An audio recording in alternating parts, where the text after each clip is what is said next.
Hey everyone, how you doing? Today I interviewed Danielle Ryan. She's a content creator and a business consultant that helps people to start and grow their small business.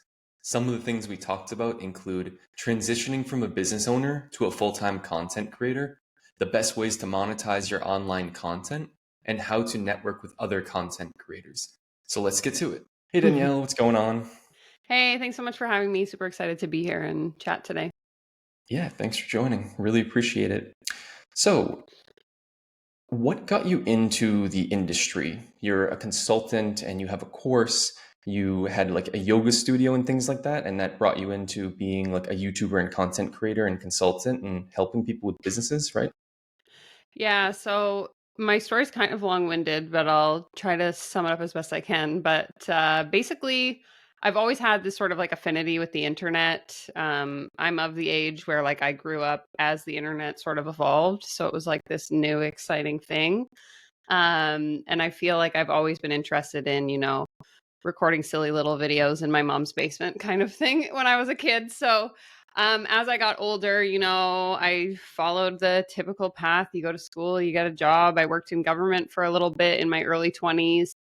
And I kind of came to this point where I was feeling really sort of unsatisfied with the career and the life that I was creating. And so, as a bit of an outlet, I actually decided to start my own podcast, which is kind of fun. I always love doing the interviews now because it brings me back to my roots. So, I had a podcast for about 5 years where I was basically just like a girl in her early 20s offering people, the insider scoop on what it's like to navigate the world of adulthood as a young 20 something. And so I was doing that while I was working my job and still just kind of feeling like this wasn't really what I wanted to be doing with my life. And so, flash forward about a year later, after starting that podcast, I actually entered this contest. So, I'm from like a rural small town in Ontario, Canada. And the town was offering this contest where, like, you pitch your business idea and they'll give you free rent for a year to, like, have this space where you run your business. Oh, So wow. here I am, like really unsatisfied with my job, thinking like, well, it'd be kind of cool to open a yoga studio. So I submitted that as like my idea to this contest. And I unfortunately didn't win. I made it into the top three. We had to do like a Shark Tank style pitch, but I didn't get picked. So in my head, I was like, nah, that kind of sucks. But like maybe I can think of a way to like recreate this idea in a way that's like lower cost without the overhead of like having to have a physical studio. So, on a bit of a whim, I decided, you know what, I'm just going to go for it. And I decided to open a yoga or a mobile yoga studio. So, I basically bought 10 mats, 10 blocks, put them in the trunk of my Kia Forte, quit my job, and was like, I'm going to go teach people yoga wherever they're at. And so I opened this studio where basically my business model was me like driving to people's houses, giving them yoga. And so that was all good and fun. That was around 2018. And then flash forward a few years, 2020, obviously the pandemic came and that kind of changed things for a lot of people. And in that time period, I had purchased a house. We had converted part of our house into a physical studio space. So I now had like the mobile studio, the physical studio, and then the pandemic came. So everything kind of shifted online. And so in that time was when like TikTok was really taking off. So I decided to just casually start documenting the behind the scenes of like being a business owner in Canada, what that looked like. And I managed to start amassing a following that way, like sharing people the insider scoop of like what it takes to grow a business. So I was still teaching yoga, doing the TikTok thing. And then things started opening up around 2021, I guess it was. And I started teaching like 7 yoga classes a day. I don't know what it was. I guess everyone was sick of like hiding in their house for so long that they all wanted to take yoga classes. But I was like the busiest I had ever been, making the most money I had ever made as well. But I was feeling like so burnt out, so exhausted. And it finally just reached a point where like I wasn't having fun anymore. And so other things had kind of happened in my personal life at that time. And basically, flash forward again, like 6 months, early 2022, I decided to close the yoga studio, pack all my things onto a train, grab my dog, and I moved across the country. So I moved out to Vancouver last April and basically shifted into content creation and small business consulting full time. And now I've just been like this talking head on the internet. I got into YouTube. That's kind of taken off in the last few months, and it's just been a pretty wild ride. So I'm excited to kind of chat about the journey of content creation and that more specifically, but that's kind of the 5-minute story of how I got here. Yeah, no, that's awesome. We have some similarities. I also have a background in like health and fitness and had a mobile massage business where I'd go to companies in the Cool. Boston area. Yeah. A little tougher to do during COVID. So I did that from like 2013 to 2020. Um, and I was also going back and forth between the United States and Brazil. My wife's Brazilian, so I was living there part time. But yeah, COVID was crazy. Definitely like trying to go between countries for me and kind of rethinking my business model and what I wanted to work on and things like that. So yeah, I can definitely relate. I'm currently living in the place where I grew up, so I didn't move across the country like permanently like you did, but definitely like spending some time in Brazil and exploring new things and whatnot, in my 20s. Um, but yeah, that's really awesome. I think, yeah, your content is really inspiring, I think, because you've had some videos that have gone kind of viral. So, congratulations. As well as you've been consistently posting content and getting thousands of views on a lot of your videos. So, what would you say is like, one or two things that were the most important in the first, say, 6 months of starting that allowed you to build up to where you are now? Yeah, and I think this is a great question, and I love answering this because I think it applies to content regardless of what platform you're focused on. So whether you're trying to grow a YouTube channel, TikTok, Instagram, the most important piece that I tell people, and this is how I did it in my journey, is like figure out the topic that gets you excited, that gets you interested, because you have to think in the long term, like, what am I actually going to want to keep talking about forever? Like, if I start making content about, how locks work, I'm going to get pretty bored after I make like 5 videos. Like, I don't really care enough. So, find a topic that interests you, start making those videos.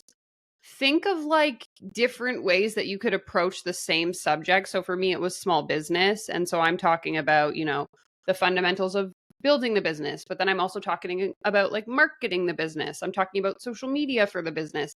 And then once you've kind of generated a bunch of different videos sort of around the same topic, you need to really focus on the analytics, which I know people hear that, they roll their eyes like, yeah, I know. But no one actually does it. No one actually goes and looks at the numbers and says, like, okay, but what videos are actually hitting with my audience?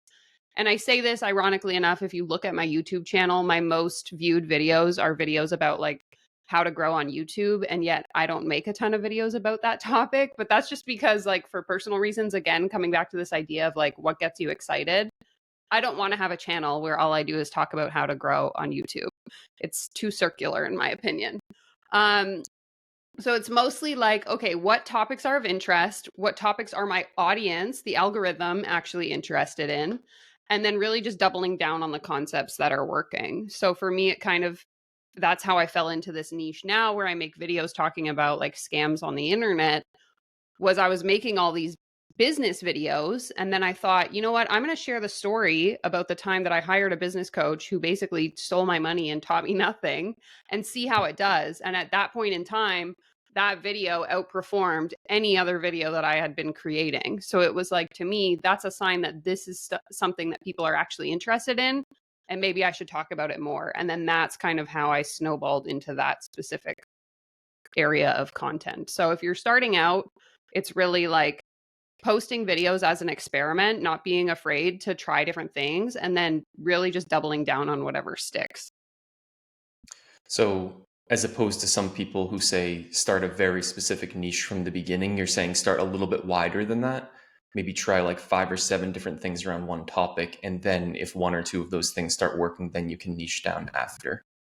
Exactly. So it is like there is a general niche umbrella, I guess, that you should pick. Like you shouldn't be talking about business and then also talking about fashion and talking about makeup. Like pick a general niche. And then I always refer to it as like the content pillars of that niche. So even when I had my yoga studio, I grew my entire clientele base through word of mouth and through Instagram. And I did that by having the umbrella niche of yoga, but then also talking about meditation, mindfulness, journaling, like things that relate back to yoga, but it's not just me being like, here are 5 yoga poses for back pain. It's like it keeps things interesting for your audience if you can figure out how to branch out under that one specific umbrella.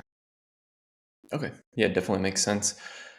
Yeah, I've been trying to do some of that. I've created a lot of different videos. I hid most of them now because they're so bad, but I think the interviews could work well. Obviously, exposing my audience to lots of different people with different opinions and smart advice that goes beyond what I know.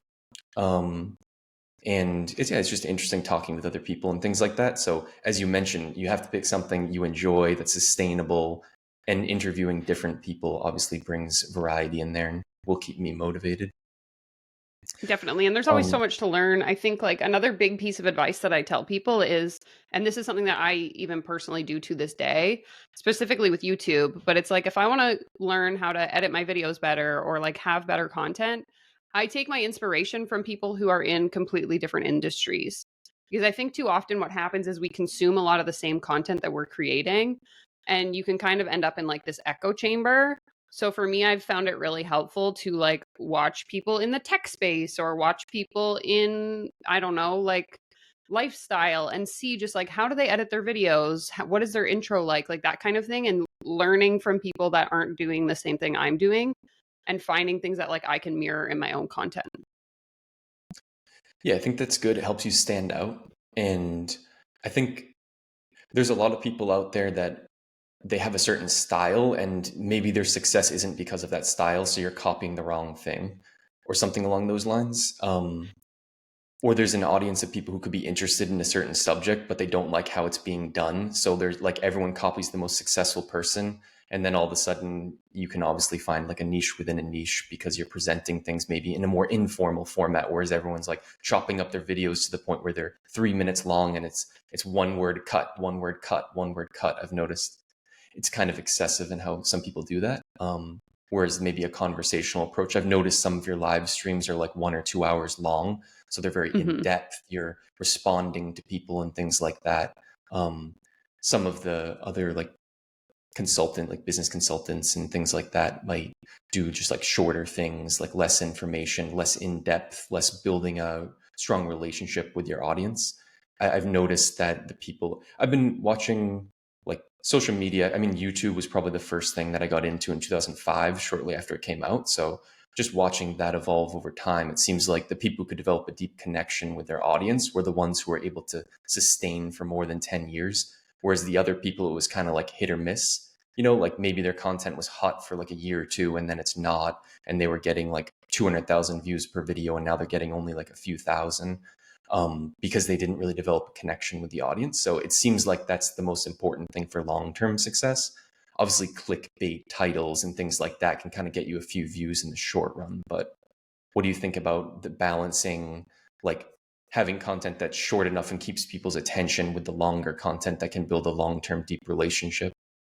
Honestly, I think it's more about evolving with the times. So the average lifespan of a YouTube channel is about 7 years, I think. And I think what I've seen happen to a lot of YouTubers, and this happens on other platforms as well, is like they find a format that works. That's what like blows up their channel.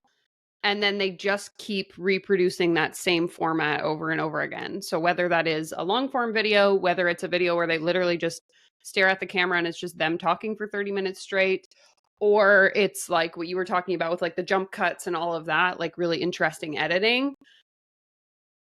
If that works in the short term, that's great, but you need to pay attention as the audience starts to change and their interests start to change and your views start going down. Okay, what can I do to change the format or the delivery of this content? Like I spoke about this on TikTok the other day. Back in 2020 when I first started my TikTok, I could sit down and record a talking head video where I'm giving you, the 5 steps to start a business in Canada, and I could get 50,000 views overnight. Now I record that same video, I get 300 views. Well, it's because the format in which people want to consume their content has evolved, but the style of delivery that I'm using is still stuck back in 2020. So as a creator, it's really important, not so much like I'm not going to say, well, you should do 2-hour videos or you should do 5-minute videos because that's so like niche dependent and audience dependent. It's more about, again, coming back to my original piece of advice. It's like experimenting with these different formats, longer, shorter, well edited, kind of just like thrown together, and seeing what your audience wants to see, you know? Yeah, if someone's looking to experiment, what percent of their content should they be producing on, say, a monthly basis? That's the stuff that has already proven to work or it worked in the past versus what percent would you say they should be experimenting with? Like maybe, let's just say 70% is what has already worked and then maybe 30% new stuff. I'm just throwing that out as an example.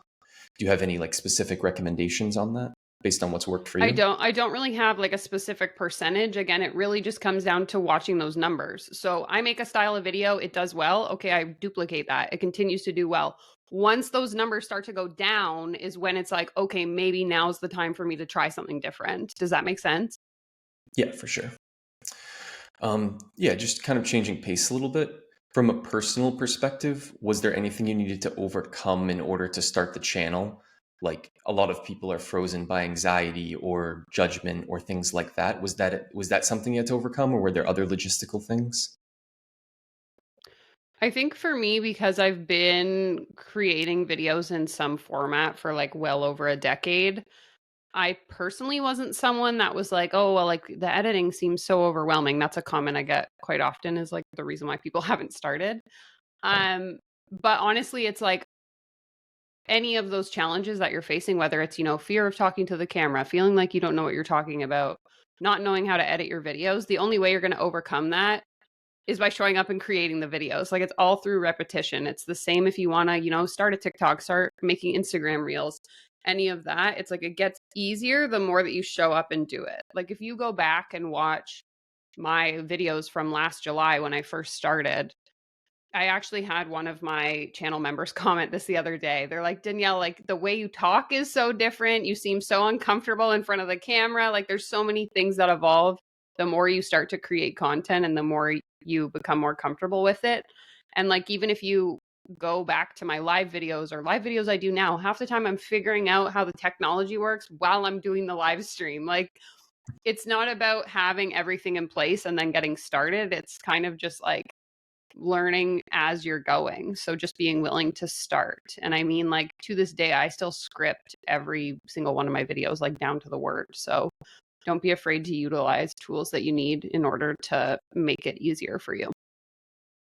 Okay. Yeah, so try to be as prepared as you can, but at some point you just gotta make it and launch it, get some feedback, look at the data, that sort of thing. Exactly. Yeah, I agree with you on that. I think for me, before I posted anything online, I did create like maybe 20 or 30 videos that I told myself I'm never planning on creating. So it was like I could just roll out of bed and look like hell and just make the video for like 5 or 10 minutes just to practice talking and get over that That's great initial, too. yeah. Like you don't have to post everything. You can just make videos for your own accord and watch them and kind of like take notes on yourself of like what you could improve. Yeah, exactly. Or like start with just audio and not video. So then you're not focused on like tiny little things like, oh, my hair didn't look perfect or something like that. And then once you get the audio down, then you can move on to audio and video together. For sure. And then just work on like small things after that. But yeah, I've noticed that some of the people who are most successful are the most relatable. So they act, I'm not saying they intentionally like look bad or something like that, but they're not looking to make their lighting perfect and everything.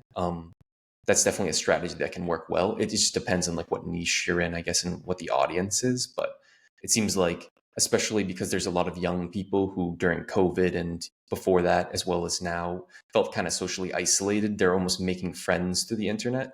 So if you just come across as, oh, we're just like having a regular video chat like I would with a friend or something like that, that seems to be successful. Like there's a lot of like video game channels where they just play video games and just talk. And Yeah. it's as if you're playing with your friend. So that seems to be really successful. And those viewers tend to be loyal. And as you mentioned, you can kind of evolve over time with them and they'll stick with you, even if what you are currently doing doesn't work as well like 5 years from now, because maybe like the platform you were on is not as popular, but they'll shift with you. Whereas if you just create like videos that get a lot of views, but maybe there's not a deep connection with the audience, like it almost looks so professional, there's no like emotional or personal connection there with the audience, then that can make it a little bit more difficult to be sustainable or switch to different platforms or things of that nature. For sure. I get that like a question a lot from people on that my most viral video is how much money I made in my first 30 days on YouTube. And so I get a lot of questions, from people who want to reach monetization. And one of the comments I commonly get, because in that video I mentioned how I reached my subscriber count before I had the watch hours, is that most people are in the opposite place where they have, 12,000 watch hours, but they only have 300 subs. So it's like, how do I get people to subscribe to my channel? And it really comes down to this concept that you're talking about right now, this idea of like, well, what incentive are you giving to people to want to subscribe and continue to watch you? Because if I'm just showing up being like, here are the 5 steps to starting a business, anyone could make a video about that. It doesn't matter who I am as the person. So finding ways that you can add like your personal flair into those videos to give people the incentive to want to come back and watch you specifically.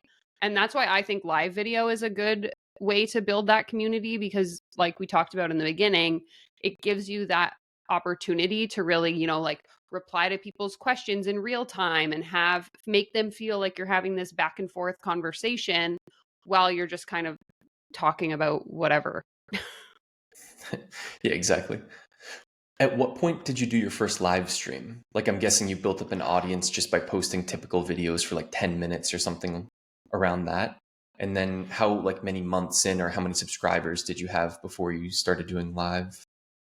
Yeah, so the funny thing with YouTube is that like I didn't do live streams until probably I think I was like already monetized when I started doing live streams, but it's something in retrospect, if I had the foresight, I would have done it sooner. I think I just didn't really know how to fit it into my strategy, and it wasn't something that I thought was important. So now like I say this as someone who now realizes how valuable it can be. So if you are someone who has like a smaller channel and you want to know how to build that community, that's the one of the ways that you can do it. And it's funny because on TikTok, I used to go live Monday through Friday every day on TikTok. So it's like in my head, I knew that that was an effective way to build community.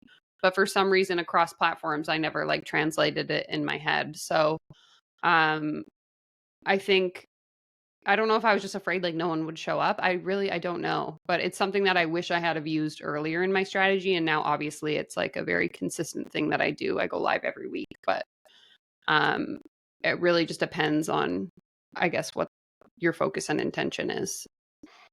Yeah, it makes sense. So you can learn from one platform and move to the other and do similar things if you have success. How much of your strategy on different platforms, like content creation on different platforms, is planned out, say, like a month in advance? Or you say, this is what I want to do this quarter, like this 3 month period, versus just kind of like on a daily basis, just making content and then repurposing it for different platforms? Like, how do you balance strategy versus spontaneity?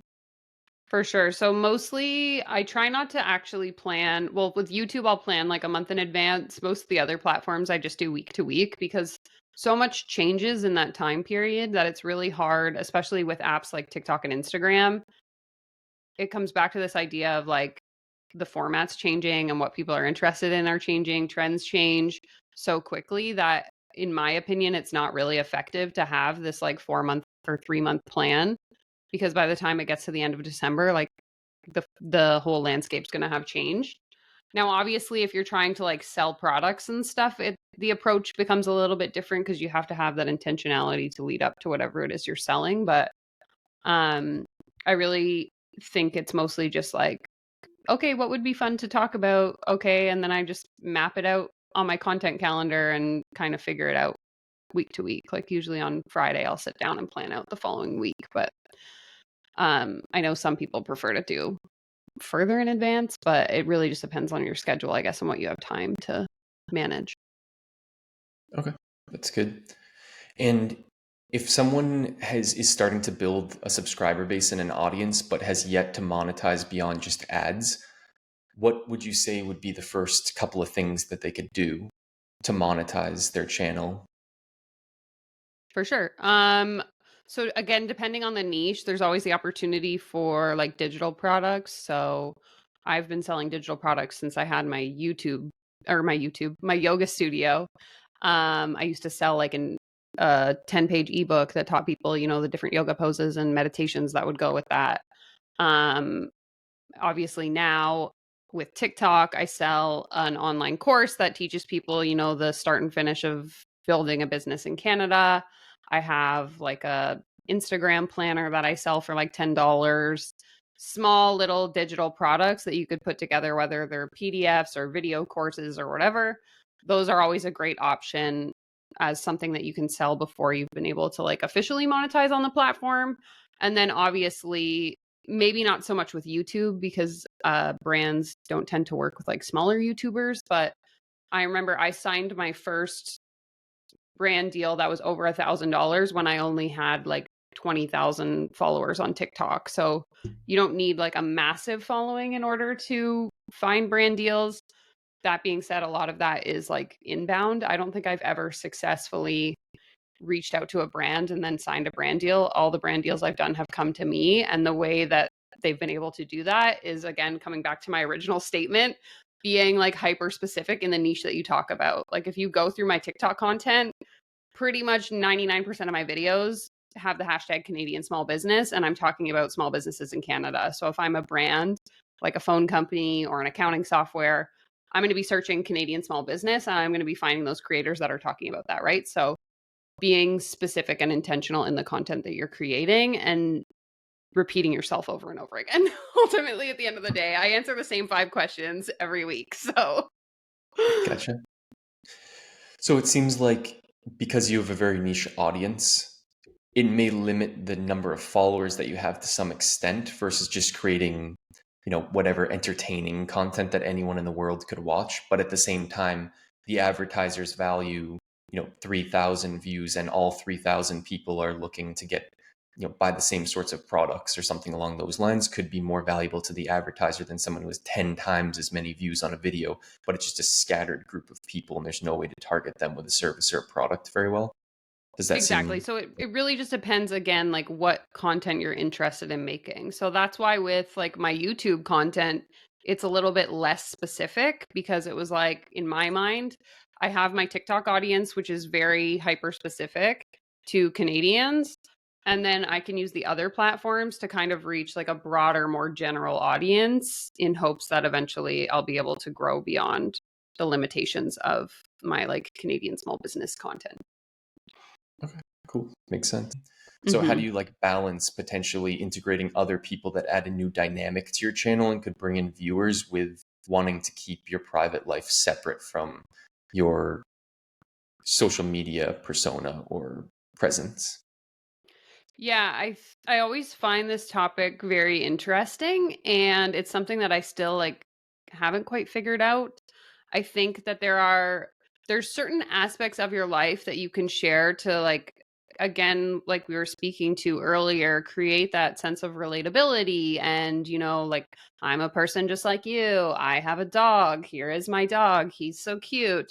But at the same time, I think it's really important. And I think that this is what a lot of influencers tend to struggle with is like, at the end of the day, I'm still a person with a personal life and I don't owe it to anyone to share, details about that life with them. However, if I'm choosing to show up as a public figure on a platform, there is a sense of like, okay, I've created this relationship with you. So what part of my life should I or shouldn't I share? And so for me, it's always kind of like I will openly talk about, certain parts of my life that if you ran into me on the street, you'd probably be able to figure out either way. So like I have a partner who I live with. Him and I are out for a walk with our dog. Okay, Danielle has a boyfriend and they have a dog. That's public information that anyone on the street would know and be able to decipher, but I'm not going to give you the details of like the house number that I live in and, where I like to go for dinner every Tuesday or like things like that. I think that there are certain parts of your life that you can still keep private while also finding a way to present yourself as like a relatable human being, if that makes sense. So I think with the internet, there's this tendency to like want to overshare details. And I try to kind of err on the side of caution with that just because at the end of the day, there are scary people out there, and I don't want them to be able to figure out things about me that they wouldn't be able to find out if they were just like walking past me on the street. Yeah, it makes sense. So share a little bit about your personal life and be open with your past experiences relevant to the subject of your channel, but maybe not do daily vlogs about you going to like a restaurant or the park that you're always at. So then you're kind of overexposing yourself to thousands of people. And even if 1% of them are crazy, then that could lead to complications in the future. And like to what end is my point too. It's like, how does you knowing like what dog park I take my dog to benefit me as a creator? Like that doesn't really contribute to the fact that I'm trying to like teach you how to start a business or the fact that I want to prevent you from getting scammed. So like at what point is this just like me wanting to blast my life all over the internet versus like what's actually contributing to my growth as a creator? Yeah, definitely makes sense. I would agree with you on that. I think being open about maybe some of your own, personal struggles or Mhm. things in life, but not including too many people outside of that that might not really want to be included, um, is probably the best way to start. And then I guess if you like kind of blow up and you can't hide it, as you mentioned, it's like, oh, they can see you around. If you become to the point where you're a celebrity, basically, then I guess just talking about it anyways probably doesn't matter because people are gonna be creepy and research you or Figure it whatever. out But anyway. when you're Everyone's like, a yeah, detective. yeah, when you're a small and medium sized creator, it's probably better to keep most of your other personal life private. For sure. Um, let's see. And I think it creates this gateway where people feel entitled to know certain things about you if you openly share too much information. And so that's really why I think it's important to kind of find that sort of cautionary balance of like not sharing too much because otherwise it becomes an expectation. Yeah, that makes sense. Like they're partially watching you to follow your life, and then if you don't want to share it anymore, now like there's a mismatch between the content that you've been producing that your audience expects versus what Exactly. more. It's like, what do you mean you're not going to tell us, what your personal struggle is right now? Like, you've brought us along this whole journey. And it's like, well, sometimes I just want to keep my private life private. So if you want to avoid that, keep your private life private from the beginning. Yeah, for sure.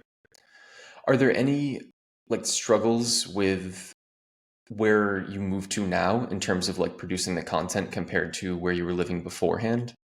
Like if you were like in a major city and there's more things to like talk about or something like that, like, you can go to a meetup and then like talk with people at the meetup about the niche that you're in or something, and then you move to a place where maybe that doesn't exist anymore.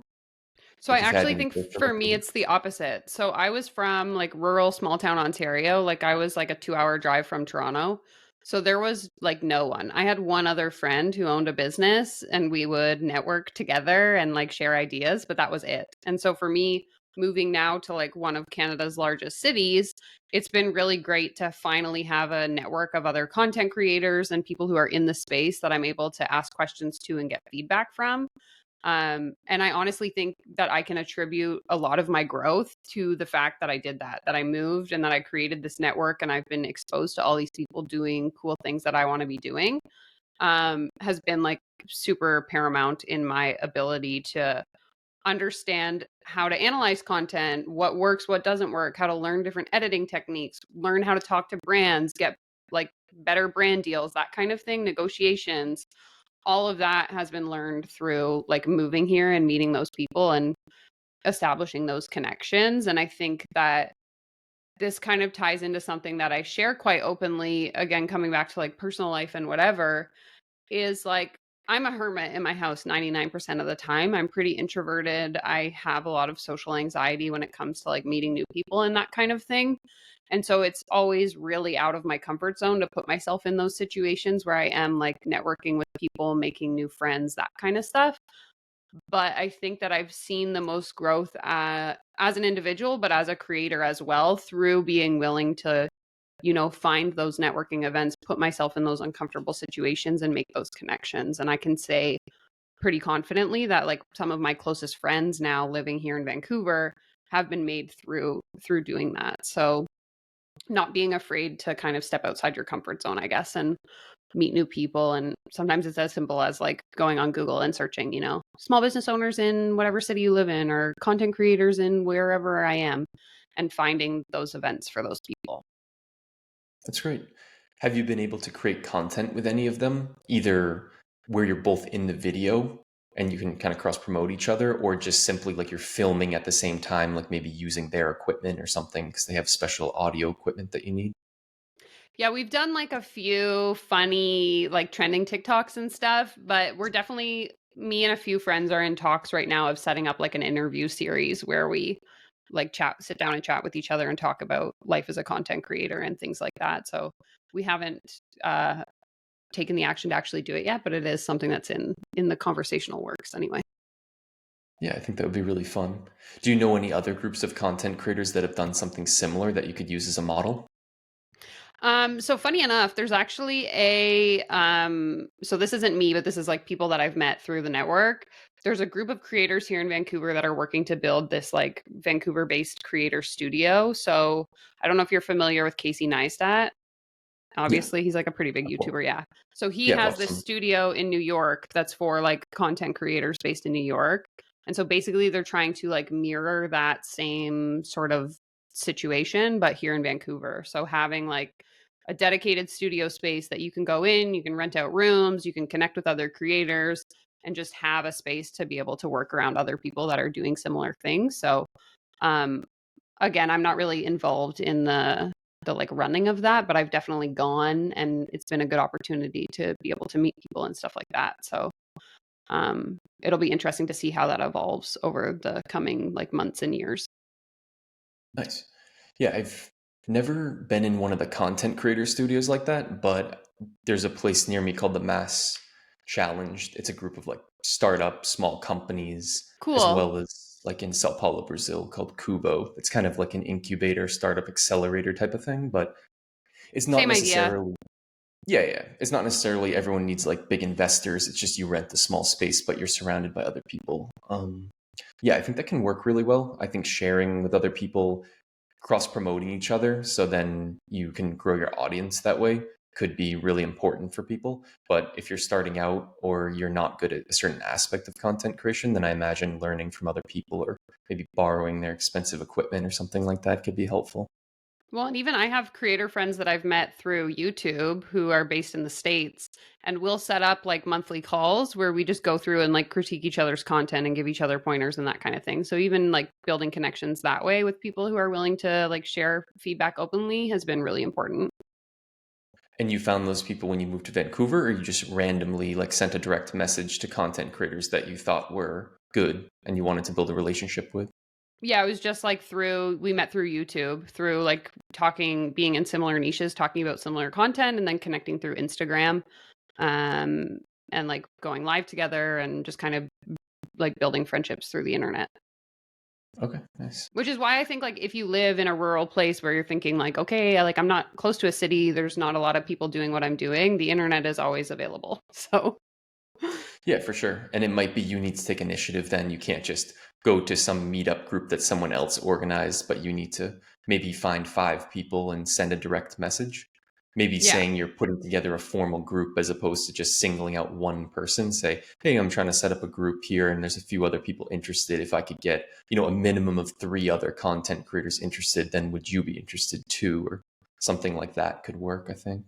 for sure. Or even like this, like you and I chatting right now, I believe you just like sent me an email, right? So not being afraid to reach out to people and see who wants to connect. Yeah, for sure. You can definitely DM people directly on social media. I think a lot of people on for YouTube will also list an email address, Hmm. but they might not check that very often, especially if it's connected with their YouTube channel and they're not like super active on it. So at least that's what I'm telling myself as to why people aren't getting back to me. But it's like, oh, they must never check that. I think like verbiage too is a big one. Like if things sound like copy and paste blast, I have a tendency to just like delete messages. So Yeah, when contacting people, I've tried different lengths. I had one message that was really long, and the first thing I sent out, and the person responded, and they had like 20,000 subscribers. So I was like, oh, this is easy, and I'll just keep doing this. But I think I kind of got lucky, but I have been able to connect with various people and also people through my own network. It's interesting because just talking with random people, they're like, oh, yeah, I'm creating content, or I have some business and interesting things to say. The first interview I did was with my friend Aaron, who we went to college together and were roommates, and he has a podcast and a YouTube channel interviewing actors. So you Cool. can check that one out later on after Yeah. this. Um, but yeah, that can be really interesting, and it just opens a lot of doors. Like you said, maybe some are obvious, like, oh, we're both content creators and we can help each other, but you never know. Just building up a friend network and a support network and things like that can, I think, be really beneficial for people. Especially like you said, if they're living in an area where maybe there's not a lot of other people around, maybe their family's not supportive of what they're doing. Obviously, putting yourself out on the internet is kind of a weird thing, especially if you're over a certain age. So like most people's parent, unless you're like 12 years old or something and your parents are like 40, then they probably get it. But if they're like over the age of 50, they're probably really confused or being like, is this dangerous and things like that. So Even to finding this other, day, my parents are like, how do you make money? Like, how are you making money on the internet? And I'm like, let me show you my YouTube channel. yeah. So you mentioned your video talking about making money on YouTube was the most popular. Was hmm there anything about that video that you think stood out, like that made Honestly, it I think kind of it's go just the viral? subject. Like, people are always curious about how much money YouTubers make. And so human curiosity is going to win at the end of the day. And I think growing on YouTube is like such a mystery to so many people that any videos related to that topic are going to do well. And again, if you go to my channel and you click on the popular button and you see like what my top 5 videos are, it's every single video that I've made about relating to either like how much money I make on YouTube or how I built my YouTube channel or like YouTube growth tips. So it's just a matter that like that's something people want to learn about. And so if you're interested in starting a YouTube channel, that could be a good niche to get into. I'm just not interested. Yeah, I think so. That's a little bit of what I'm trying to do. Obviously, I'm also looking to evolve and kind of expand beyond that as well in the future. hmm But what would you say is the most, would you say like trying to think of how you can monetize a channel later is important? Or do you think that it's better to just create the audience and then later figure that stuff out? Yeah, I don't know. I guess it depends like what your intention is. So like I think ultimately most people's goal is to eventually monetize on YouTube. But if your goal is just like if that's all you're focusing on is like okay, how can I make money?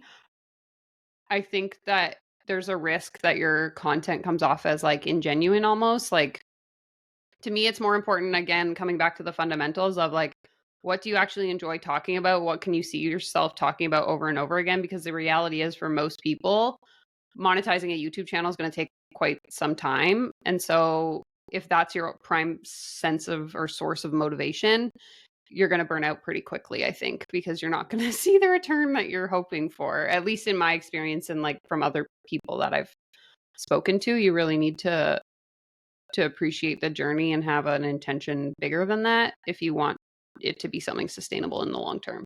Because even once you monetize, it's not like you all of a sudden start making thousands of dollars, right? Um, so yeah, I don't know if that answers the question, but Yeah, that's fine. That's a good answer. Yeah, I think if you're a business, it might be a little bit different. Like if you already have a business that's making money and you're saying, how can I promote my business on the internet? Then you might want to be focused on how do you create content or have a certain audience that fits perfectly into your business. But otherwise, I agree with you that if you're trying to say, I want to make, $5,000 or whatever currency, um, you want to make it in, the minimum, and you don't start hitting that within like 3 to 6 months, you'll probably lose interest. So I think there's different metrics you can pick. It could be like view count and subscribers, but even beyond that, you could have like maybe a small group of friends or family that kind of assesses your videos. And at first, they maybe it's a go, oh, a 4 out of 10 because you have these things going on, and then you can work on improving them. And then those same people can maybe assess your videos and give you like higher marks later on, or something like that. That just kind of keeps you going, or you yourself say, did I do a good job of making eye contact, or did I do a good job of doing certain things within the video, and kind of assessing yourself could keep you motivated in the first 3 to 6 months. Because I obviously have a long way to go, but I felt like that was my strategy, and it kept me motivated for the first at least few weeks, if not a couple of months, because I was making so much progress. Because I started off being terrible, obviously, and now I'm like a C minus or something like that, but I started off as an F. So that kept me motivated by just saying, oh, I'm getting better. I'm growing as a person. I'm getting better on camera. Communication skills are improving. That then translate to other things in life beyond just getting the satisfaction of seeing thousands or millions of views on a YouTube channel. So I guess that's what I would recommend. And it seems like you kind of would have similar recommendations as well. Exactly. I'm really just like lowering the expectations. So, like, I've been tracking my analytics very closely since I started in terms of like how many views do I get in the first 24 hours? How about in the first 7 days? How about in the first 28 days, I guess it is. And that's not as a means of like, oh, I hope I reach 1,000 views, so much as it is like, okay, my last video got, 10 views in the first 24 hours. Let's see if I can get to 11 the next time I post a video. What are like the few little tweaks and changes I can make compared to last time that are going to get me, that one extra view?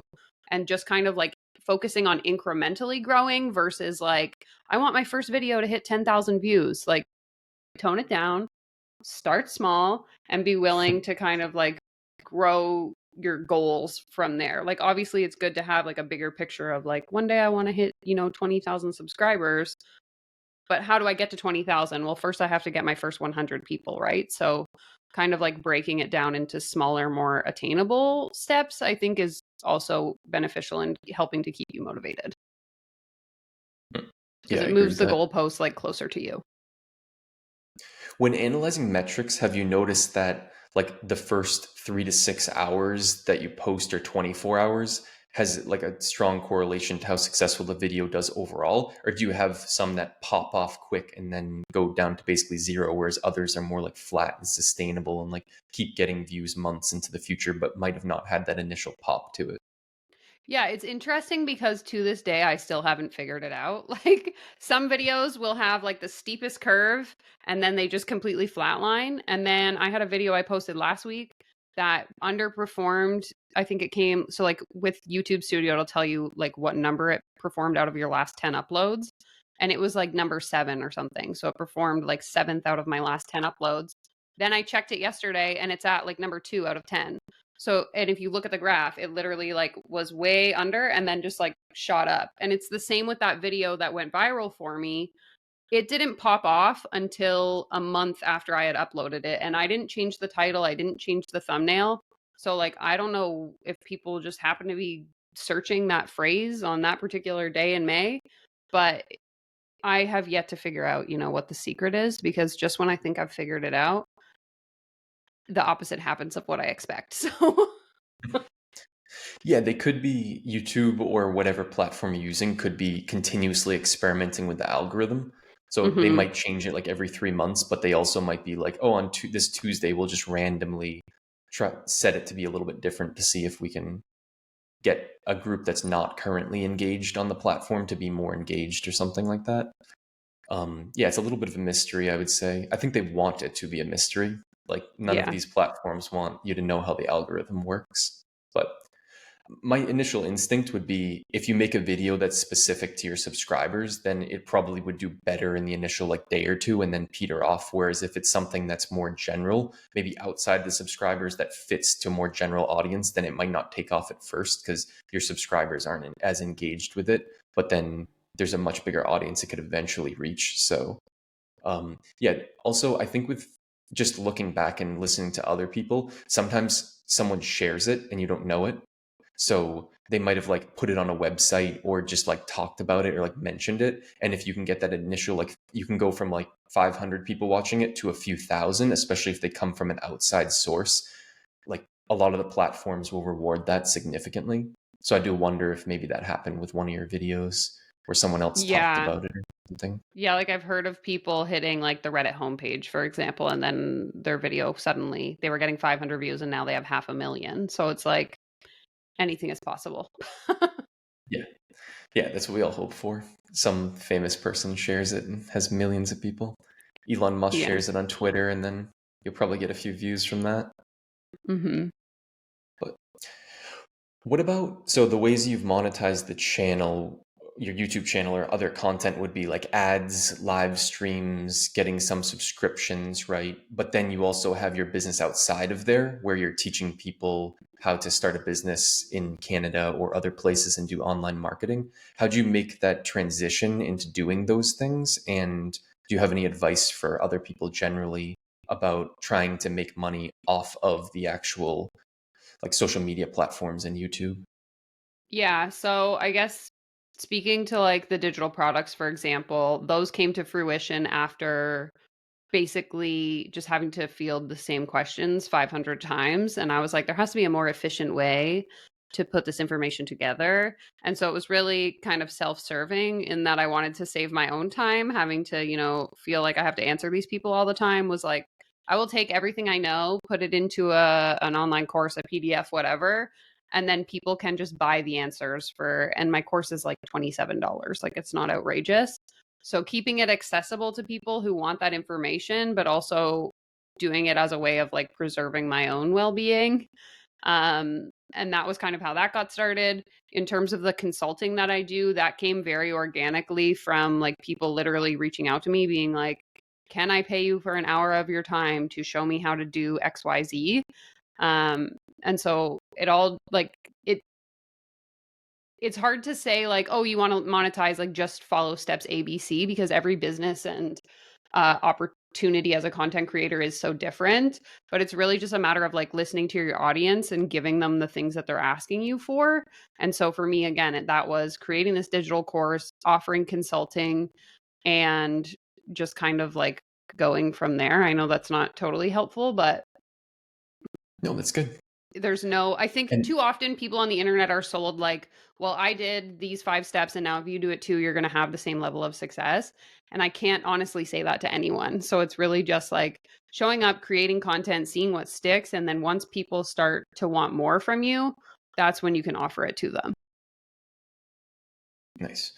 And what would you say are things specifically to avoid? I know that you talk about, scamming content and things like that, people trying to charge an enormous amount of money and not providing value. Um, are there any things people do sort of subconsciously that could lead to the more like scammy sort of like business things being pushed? Yeah, I think ultimately it's just like, if it sounds too good to be true, it probably is.